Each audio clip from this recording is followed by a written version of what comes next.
তওবার দৃশ্যটা দেখতে আল্লাহ বড্ড পছন্দ করেন। বান্দা যখন ভুল বুঝতে পারে, মাথাটা নিচু করে চোখের পানি ছেড়ে বান্দা যখন কাঁদতে শুরু করে, এই দৃশ্যটা দেখলে আল্লাহ সহ্য করতে পারে না। আল্লাহর রহমতের দরিয়ায় জোশ খেলে যায়, বান্দা যা চায় আল্লাহ তাই দিয়ে দেয়। তখন চোখের পানির এত বড় পাওয়ার। এজন্য আমরা ভুল করে যেন অটল না থাকি, আল্লাহর কাছে যেন ক্ষমা চাই, আমরা যেন ফিরে আসি তার দরবারে। তার দরবার সবসময় খোলা।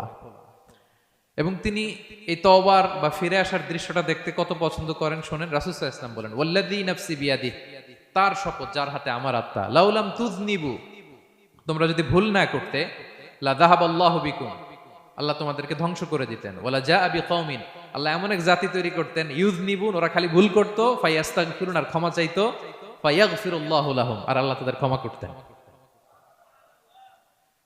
তোমরা যদি ভুল না করতে, এই বনি আদম, তোমরা যদি ভুল না করতে, তোমাদেরকে আল্লাহ তাআলা ধ্বংস করে এমন একটা গোষ্ঠী বানাইতেন যারা খালি ভুল করতো আর মাফ চাইতো, ভুল করতো আর মাফ চাইতো, আর আল্লাহ মাফ করে দিত। সুবহানাল্লাহ বললেন না? গাফিরিয যামবি ওয়া কাবিলিত তাওব, তিনি পাপ মোচন করার জন্যই তো তিনি আমার রব।